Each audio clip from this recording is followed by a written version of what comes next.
કોર્પોરેશનનું આ જે ઇલેક્શન છે એ 5 વર્ષે તમને તમારા વેરાનું વળતર કોણ અપાવશે એ નક્કી કરવાનું ઇલેક્શન છે। રાજ્ય સરકાર કેન્દ્ર સરકારને નક્કી કરવાનું આ ઇલેક્શન નથી।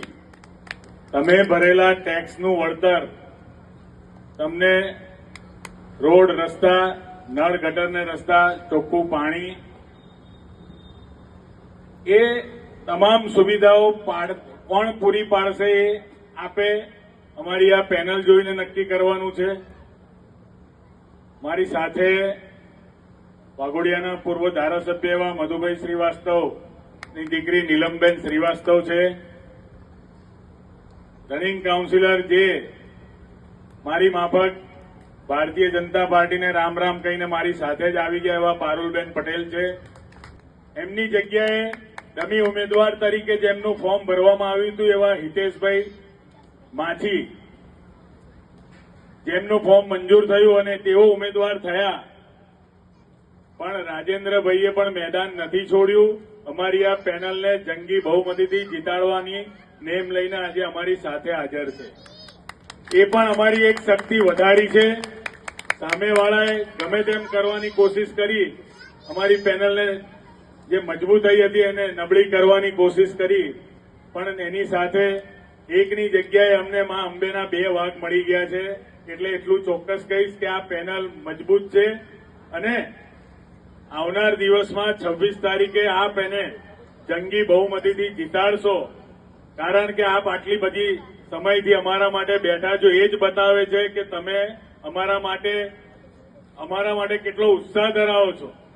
અમે જોયું જ્યાં જ્યાં અમે ફેરણી માટે જ ગયા છે, અત્યારે તમે પેપરોમાં વાંચતા હશો કે વોર્ડ નંબર 7 હોય, વોર્ડ નંબર 8 હોય, 10 હોય, વોર્ડ નંબર 13 હોય, આ બધી જગ્યાએ ભારતીય જનતા પાર્ટીના ઉમેદવારો જયારે જાય છે ત્યારે જન આક્રોશનો ભોગ બને છે।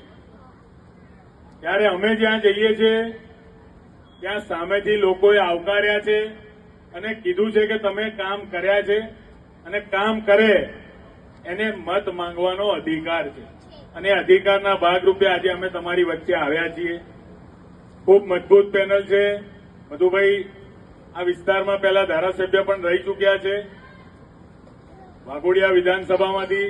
એમની દીકરી નીલમબેન, એમને પણ અનુભવ છે વાઘોડિયા વિધાનસભાનો કામ કરવાનો। સાથે જ પૂર્વ કાઉન્સિલર એવા દીપકભાઈ શ્રીવાસ્તવ, જેઓ પણ આ વિસ્તારના 2 ટર્મથી કોર્પોરેટર રહી ચૂક્યા છે। આ તમામ અમારી આ મજબૂત પેનલને આપ સૌ જંગી બહુમતીથી જીતાડજો। કામો કર્યા છે, કામોના નામે અમે મત માંગવા આવ્યા છે ત્યારે એટલું જરૂર કહીશ